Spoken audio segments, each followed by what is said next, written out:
Today is March 14th, 2015, the first and only day of our one-day March session. So this morning we will take up again where we left off in the Vimalakirti Sutra. Remember, Vimalakirti and Manjushri, Bodhisattva of Wisdom, are now in dialogue, and Manjushri is being extremely skillful by acting like he doesn't know, which gives Vimalakirti great opportunity to present the Dharma in full. So it's a very skillful dialogue on both parts. They're each taking up the role and doing it quite magnificently. So remember, Vimalakirti is a wealthy layman who's been lying on his sickbed. Why is he sick? He says, because all beings are sick. All beings have the sickness of greed, hatred, ignorance, the sickness of dualism, the sickness of me in here, and everything else out there. Because all beings suffer from this sickness, delusion, and duality, then the bodhisattva is sick as well. Just like a parent who has a sick child, the parent is not free from illness. And so the question is raised, how should an ailing bodhisattva be spoken with, and how should an ailing bodhisattva proceed? And Vimalakirti says, this ailing bodhisattva should also think to himself, this illness of mine has no reality, no existence, and the illnesses of other living beings likewise have no reality and no existence. By the way, we're reading from the excellent Burton Watson translation of the Vimalakirti Sutra, which is a translation from the Chinese of Kumarajiva around the year 600 or so. There's also an excellent translation from the Tibetan by Robert Thurman. But the sutra itself was probably put together around 100 AD. And what's shocking is that it is so Zen-like. And when people say, oh, well, original Buddhism is has to be like Theravadan Buddhism. It has no metaphors. It has no mythic structures. It's very much monastic oriented. That's not quite so. When we look at this sutra, we find the Mahayana flourishing right at the beginning, and not just the Mahayana, but very Zen-like language and incidents. So when that ailing bodhisattva adopts this view, if he should conceive a great compassion that is marked by affection and concern for living beings, he should at once thrust it aside. Why? Because the bodhisattva must rid himself of all earthly passions caused by external defilement when he summons up his great compassion. If his compassion is marked by affection and concern, that is, self-centeredness. It doesn't mean one shouldn't be affectionate or warm-hearted, not at all. But what it does mean is there shouldn't be any self-centered ground for that affection and that concern. As we all know, even selfless compassion can become quite tinged with, I'll get something good out of this, or, yes, now I'm really being a bodhisattva, or all those subtle places. And this is what Vimalakirti is warning against. It should be pure, that is, truly out of awareness, truly out of selflessness. If his compassion is marked by affection and concern, then he will have feelings of weariness and revulsion toward the realm of birth and death. It's just too hard, Bodhisattva may think. There's so many suffering beings. How can I be one with? How can I save them all? Oh, it's just too hard. I'm already burned out. No. If we don't get caught up in our own issues of self-centeredness, then things are just as they are. And we do our best, like, as one koan in Hekigan Roku puts it, like reaching for a pillow in the night. There's no self-concern there. There's no knowing there. Just do what needs to be done. This is the foundation of compassionate action. These are the many hands of Avalokiteshvara. But if he can put aside affection and concern, he will feel no weariness and revulsion. Whatever realm he happens to be born into, he will not be blinded by affection or concern. He is not bound by the conditions of his birth, and hence he is able to preach the Dharma for living beings and liberate them from their bonds. As the Buddha has said, if one is in bonds himself, to suppose he can free others from their bonds is hardly reasonable. This is an important consideration when looking at what goes on in spiritual traditions around the world, in Buddhist tradition as well. Very important point to keep in mind. If one is in bonds himself, to suppose he can free others from their bonds is hardly reasonable. I think I mentioned last time with many of the issues of impropriety in Buddhist and Zen communities. A very senior Zen teacher entering that dialogue about what's going on. When people say, well, my teacher is just such deep realization, only he has these flaws. The senior teacher made it very clear in one statement. He said, if he really had deep realization, he wouldn't do such things. No doubt he has realization, but let's not load onto realization, deep realization, as someone who's hurting others. Therefore, the Bodhisattva must not conjure up bonds for himself. What is meant by bonds? What is meant by liberation? To become infatuated with the taste of meditation is the bondage of the Bodhisattva. Oh, I can't wait to just go sit. I can get out of the mix and, oh, that's great. That's so much better than having to deal with things. That's the bondage of the Bodhisattva. To be born in this world as a form of expedient means is the liberation of the Bodhisattva. In other words, to have a functioning practice, not just I can get myself quiet and peaceful. That's the place where the Bodhisattva gets stuck. No, to be out in the mix of things, dealing with whatever comes up in our lives, to take it fully and to work with it as best we can. This is the liberation of the Bodhisattva, to come forward from a ground of practice, a ground of emptiness, a ground of serenity, but not stick there. The Buddha didn't stay seated under the bo tree after his great realization, his deep realization. He sat there for 3 weeks because he was tempted to just stay there. It was so wonderful. But he got up and for the next 50 years walked the dusty roads, doing everything he could to help others realize their own mind. Everything he could. That was his liberation. Wisdom without expedient means is bondage. Wisdom with expedient means is liberation. Expedient means without wisdom, that is skillfulness, hard work, all those things that we all try so hard to get good at, and we should, is bondage. Expedient means with wisdom,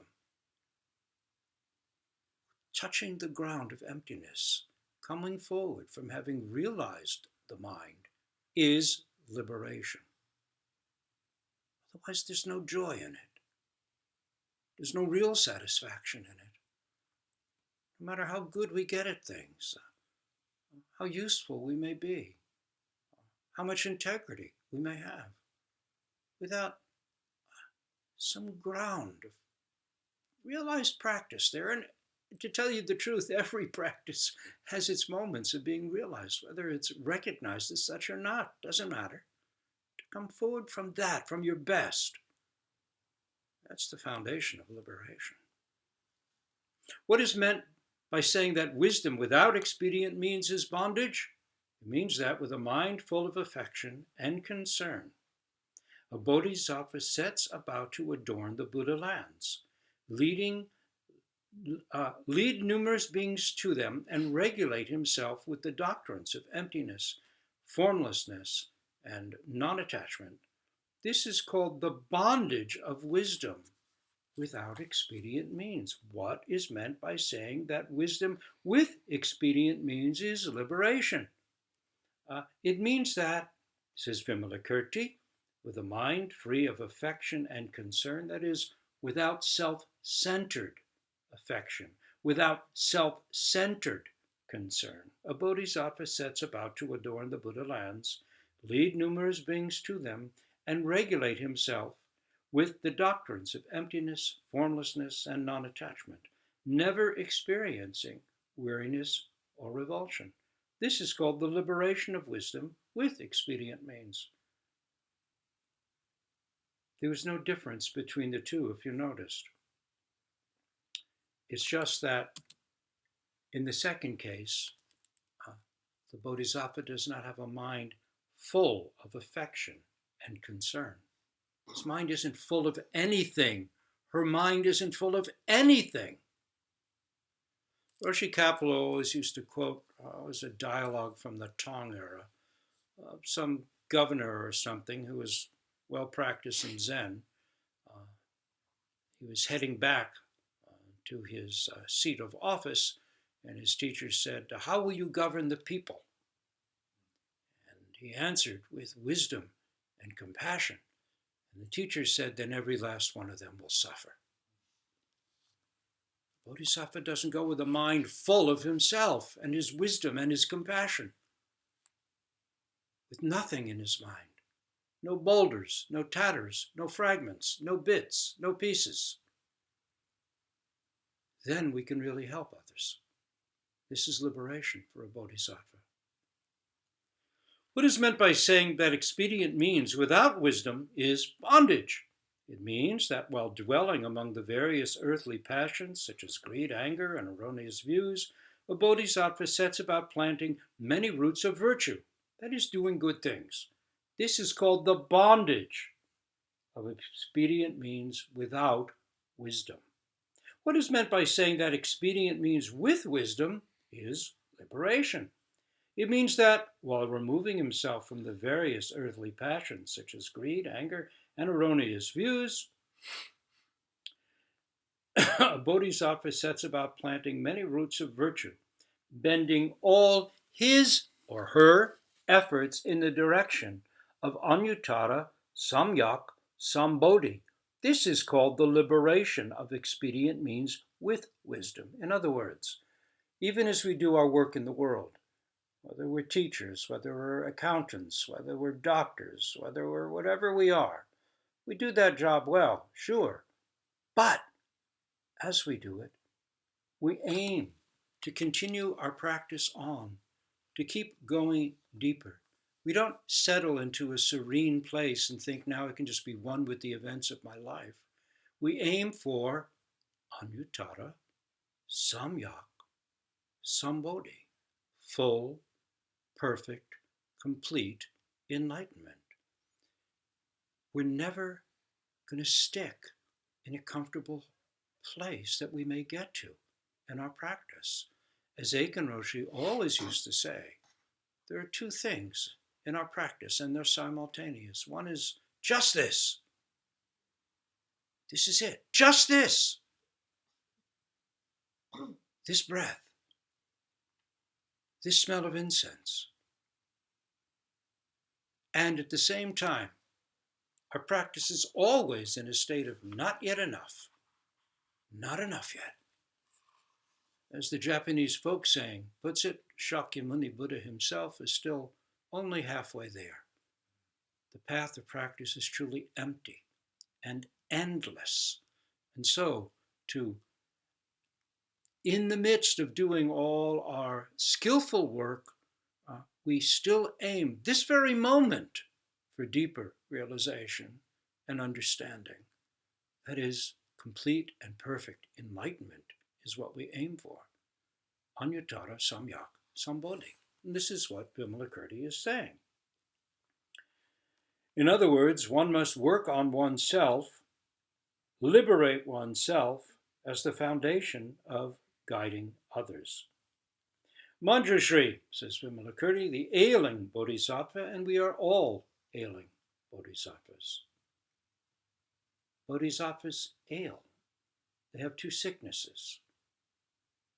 The sicknesses of the Bodhisattva are the sickness of the suffering of all beings. One is not closed to that.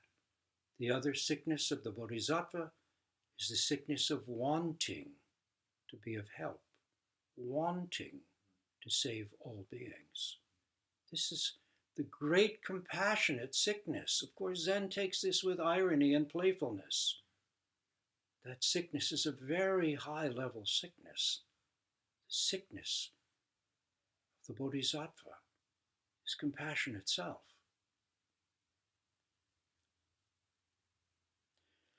Manjushri, the ailing Bodhisattva, should view all phenomena in this way, and he should view the body and realize that it is marked by impermanence, suffering, emptiness, and absence of ego. This is called wisdom. But though his body may be ailing, he should constantly abide in the realm of birth and death. That is, shouldn't try and escape from whatever we're dealing with, whatever sufferings we experience in our lives. This is the ground of who we are, of our practice.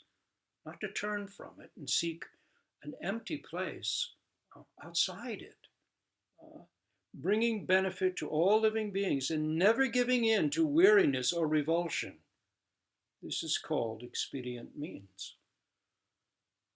This breath again. This count again. This koan point again. This is not giving in to weariness or revulsion. To accept it all and take it up again, moment by moment, is the freedom, the courage, and the faith of the Bodhisattva.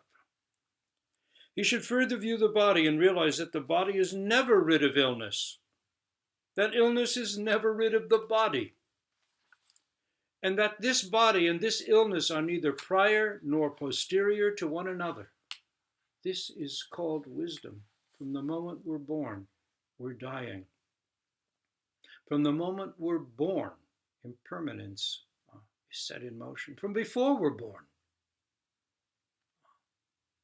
To accept this is called wisdom. To work with this is called wisdom. Good intention alone, without changing oneself, is not enough. Expedient means we work on ourselves as well, not just trying to do things for others. We keep working on ourselves, aiming towards Anyuttara Samyak Sambodhi. But though his body is ailing, the Bodhisattva never seeks escape into eternal extinction, that is nirvana, which means blown out, literally, like a candle in the wind. Blown out, gone, completely gone. We don't seek to escape into emptiness. Form is emptiness. Emptiness is form. To really get that all the way down is a life's work. This is essence of our practice. This is called expedient means, says Vimalakirti. Manjushri, the ailing bodhisattva, should regulate his mind by not dwelling in such regulation. But he should not dwell in non-regulation of the mind either. Why? Because if he dwells in non-regulation of the mind, this is the way of a stupid person. Oh, whatever happens, whatever comes up, I'll just do it. That's not going to be a very healthy approach to living one's life. But then again, if he dwells in regulation of the mind, this is the way of a voice hearer. That is, trying to control the mind with the mind and seeing emptiness as something beyond this very mind is to fall into and stay in dualism, which means we can hear the teachings, we respect the teachings, we follow the teachings. We have no real understanding of the teachings. We're voice hearers. We hear the teachings presented, but we can't yet live them, embody them, step forward from them, use them. This is the aim of bodhisattvas, to fulfill the great vows. The many beings are numberless. I vow to save them. Greed, hatred, ignorance rise endlessly. I vow to abandon them. Dharma gates are countless. I vow to wake to them. Buddha's way is unsurpassed. I vow to embody it fully. Voice hearer, as we'll see in this sutra, could be a very high level disciple, but they don't have the realization of the bodhisattva. This is what the sutra is actually going to look very carefully at. Therefore, the bodhisattva should dwell neither in regulation nor in non-regulation of the mind. To remove himself from such dualisms is the practice of the bodhisattva. To be in the realm of birth and death without following its tainted ways, to dwell in nirvana while not seeking eternal extinction, such is the practice of the bodhisattva. That is, yes, to come forward from emptiness, but not try and hide in emptiness, not try and suppress the arising of thought, vows, emotion, the realities of our life, not to try and dwell in extinction, but to dwell in blown out, not self-centered, the passions blown out. That would be active nirvana and a good practice of bodhisattvas. The practice that is neither that of common mortals nor that of worthies and sages, such as the practice of the bodhisattva. How about that? Nor that of worthies and sages. That seems surprising. This is Zen's story. A very fine teacher who was in such deep practice that he lived alone on a mountain, and the birds used to bring him berries and fruits and food to eat. And so he survived. But when his realization really matured, the birds didn't recognize anything special about him at all. And they stopped bringing him all these berries and fruits and these foods that he could live on.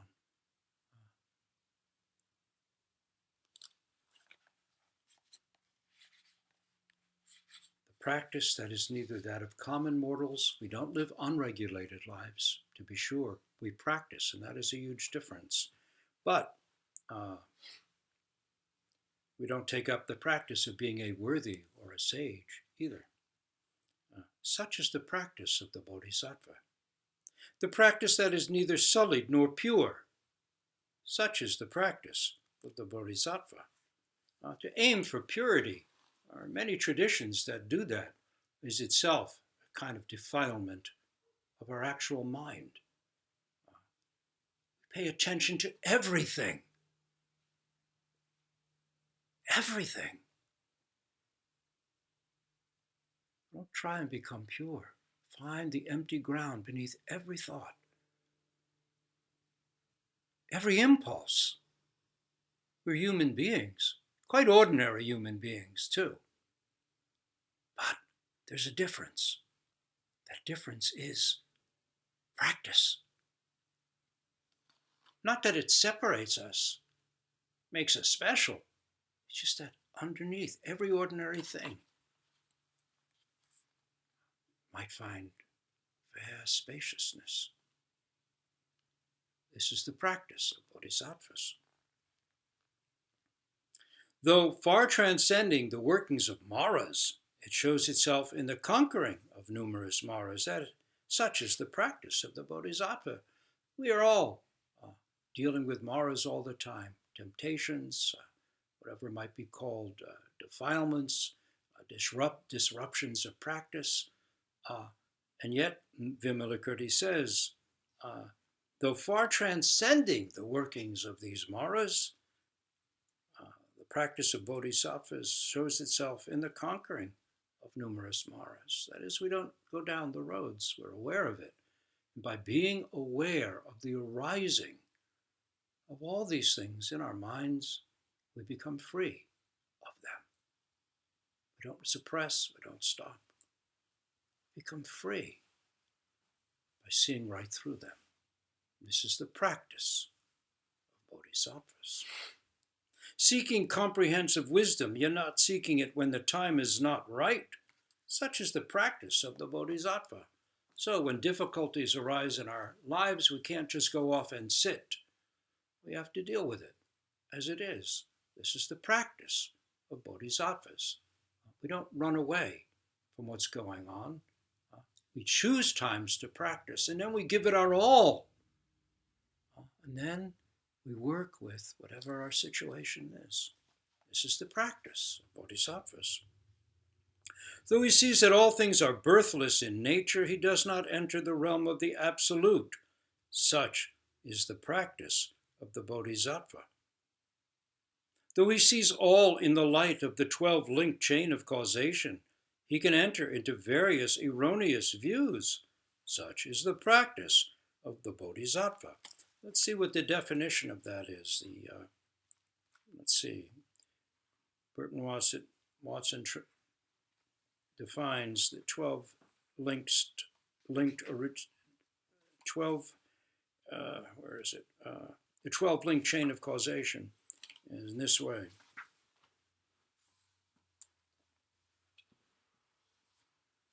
Also called the doctrine of dependent origination, an important part of the teaching of early Buddhism, it illustrates step by step the causal relationship between ignorance and suffering.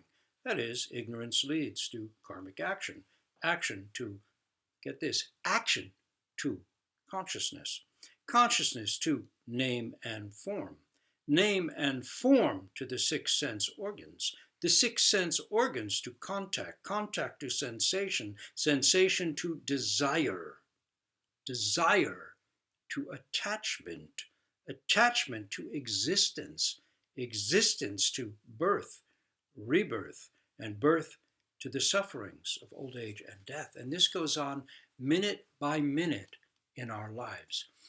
When you go downstairs, you take a look at the wheel, the tonka, the wheel of life, you will see on the rim the 12 linked stages of causation, all shown visually. This is something that Tibetan Buddhism has never lost sight of. And yet, if we look at the roots in Indian Buddhism, this is something that the Buddha himself is said to have recommended to be put up at all places of practice. It was a very visual teaching showing the realms, 6 realms. We each transmigrate through in the course of a day, an hour, a week, a year, a life, over and over. And it shows the causes of that birth and death, the arising of the 12 links of dependent origination. Take a look at that when you have a chance. Though he addresses himself to all living beings, he does so without affection, that is, personal love or attachment. Such is the practice of the bodhisattva. Though he longs to be far removed from the passions, he does not seek this through elimination of the body and mind. Such is the practice of the bodhisattva. Though he moves in the threefold world, he does no injury to the dharma, nature. Such is the practice of the bodhisattva. Though he moves in the realm of emptiness, he plants many roots of virtue. Such is the practice of the bodhisattva. There are some issues in contemporary Buddhism, Zen Buddhism specifically, that some people who conceive of emptiness conceptually, making a big mistake, somehow become depersonalized. Don't see a need to function fully as human beings. Don't really know how to act and interact with the world around them, as if emptiness was depersonalization, a psychological state. Vimalakirti says, though he moves in the realm of emptiness, he plants many roots of virtue. Such is the practice of the bodhisattva. We do not turn our backs on doing good, avoid evil, save the many beings. These are the 3 great resolutions of Buddhist tradition. Every time we take refuge, we recite these things. I resolve to do good, not to live in emptiness. I resolve to avoid evil, Not to say anything goes because it's empty. I resolve to save the many beings. Not because there are no beings, no self, no other. We don't stick in emptiness. We're not depersonalized. In fact, the realization of emptiness, if anything, helps one to be a much more warm-hearted and genuine human being.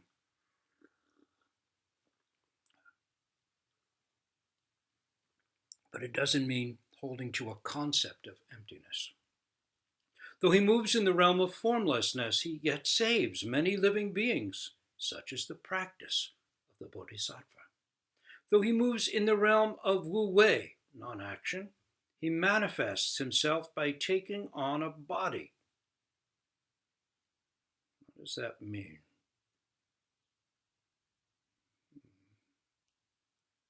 Wu-wei means doing nothing and leaving nothing undone. No doer. But all is done completely. Taking on a body. What does that mean? It means, again, we don't hide out in emptiness. We accept form is emptiness. Emptiness is form. Emptiness is form.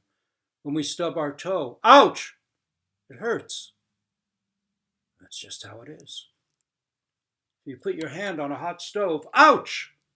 You pull it away. This is the realm of cause and effect. Though he avoids the arousal of passion, he avoids things that would cause damage. He rouses in himself the determination to do all good deeds. Such is the practice of the Bodhisattva. It's not a habit. There's no guarantee we'll be able to do it. So we continue to practice this. Not sticking in emptiness. Oh, everything's empty. I don't have to do a thing. This is not wu-wei. Wu-wei is doing everything. Non-action is doing everything. Just not doing it from a self-centered position. Not doing it so it revolves around ourselves. This is what Vimalakirti is so wisely pointing to. Though he avoids the arousal of passion, he rouses in himself the determination, or herself, please, the determination to do all good deeds. Such is the practice of the Bodhisattva. Though he practices the 6 paramitas, later on there were 10 paramitas, 4 more were added. Part of that was because the big excitement at the time was the system of counting that depended on the number 10, and decimals and such came into existence, and they added 4 more paramitas to make a nice even 10. Very exciting. And they are wonderful nonetheless, though the additions are refined. They really do expand it. Though he practices the 6 paramitas, he can understand the minds and mental activities of all living beings. Such is the practice of the Bodhisattva. Though he is master of the 6 transcendental powers, he does not remove himself from all defilements. Right in the midst of whatever is going on, such is the practice of the Bodhisattva. Though he possesses the 4 immeasurable qualities of mind, which are pity, compassion, joy in helping others, and equanimity in the face of our own disasters. Though he possesses the 4 immeasurable qualities of mind, he is not greedy for birth in the Brahma heaven, because the 4 immeasurable qualities of mind actually are the ground, the foundation for being born, reborn, or coming in this life into very lofty states. Though he has these qualities, he's not greedy to get into a wonderful, lofty condition, such as the practice of a bodhisattva.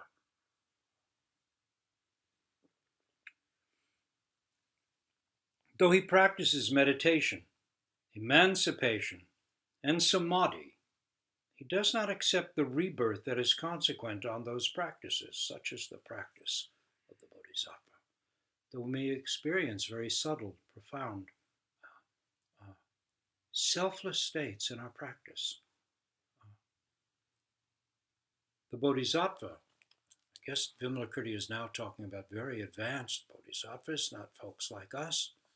Uh, he's pointing out that the bodhisattva does not choose to take uh, the rebirth that such uh, awareness would naturally give them. But they get born in very ordinary conditions, very ordinary states. Nothing special at all. Why? Well, take a look at the ox herding pictures sometime. All 10 of them. Originally, there were 6. But the 10th ox herding picture shows someone in a very ordinary condition, mud covered, how broadly he grins. He looks like a fool. He's kind of tubby. He's got long earlobes, a shaved head, pot belly. He walks around with a grin on his face, covered with dust, covered with mud, a very ordinary fellow. And yet, where he passes, withered trees swiftly spring into life, into bloom. Not because he's trying, not because he has particular affection for this tree or that tree, but it's like that kenton. The breeze blows through. Before we know it, we don't even know why or how. We're feeling connected. We feel okay. This is the practice of bodhisattvas, not to find special states for ourselves, but to be quite ordinary and accept everything we have to deal with.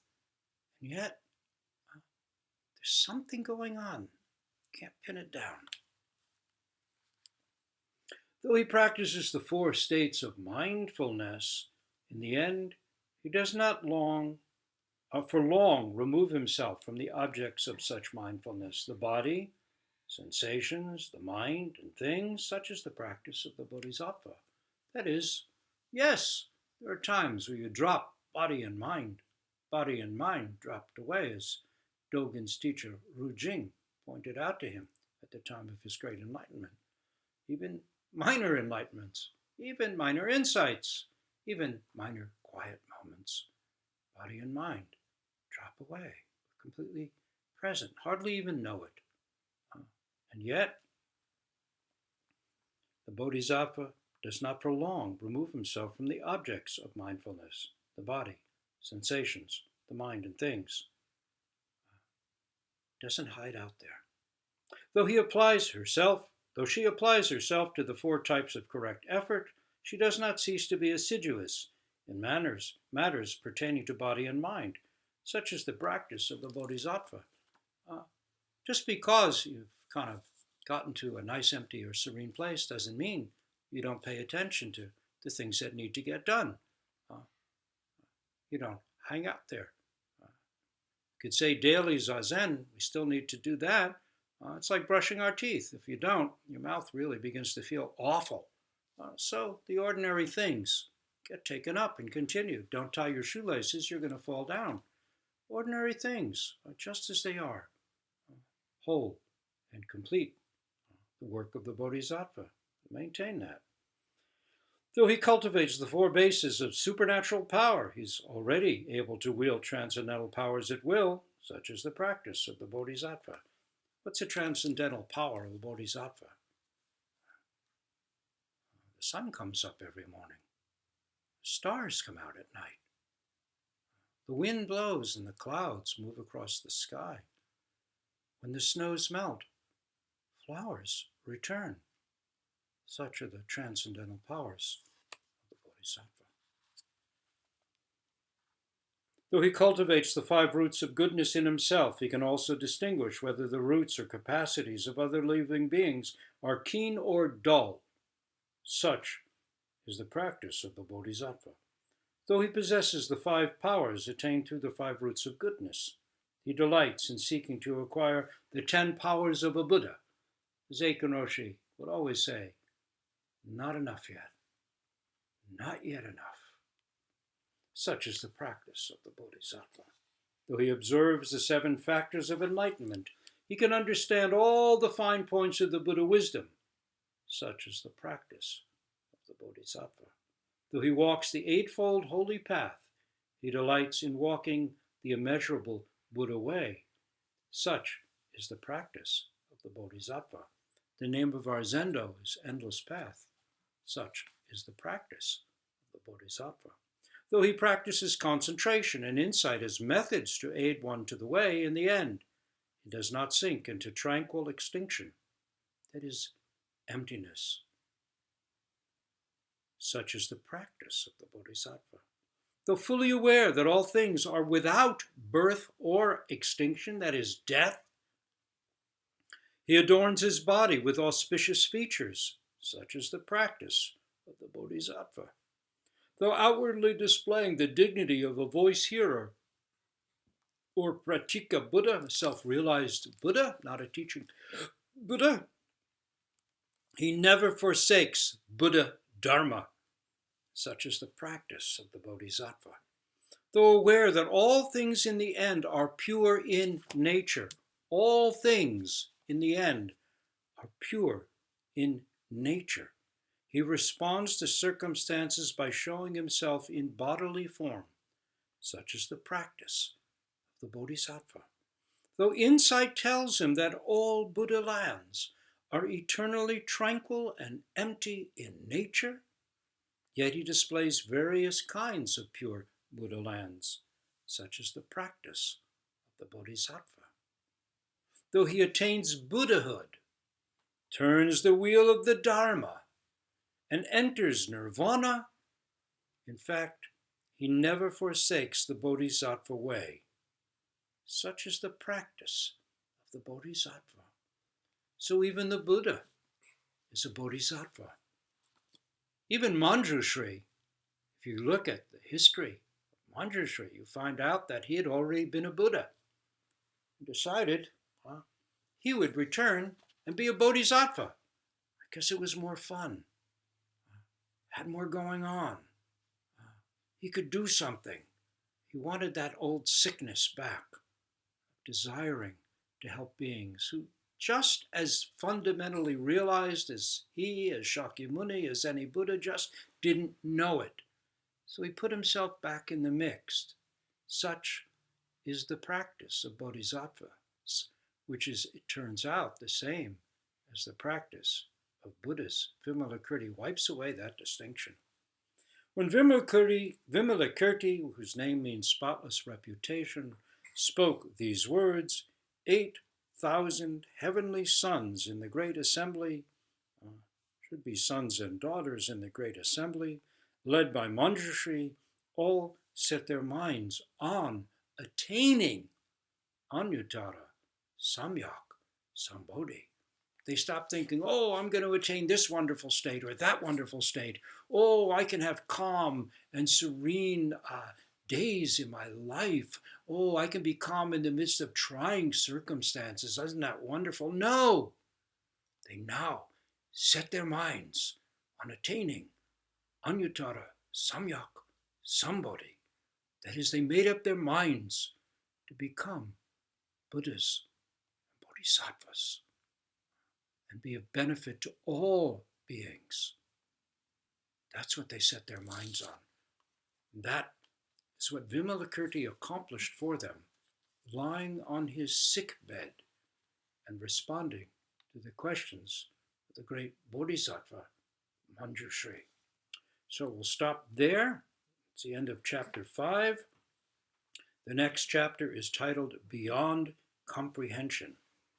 Vimalakirti just keeps going deeper, and he starts getting funnier and funnier as he goes along. It's really quite exciting to see.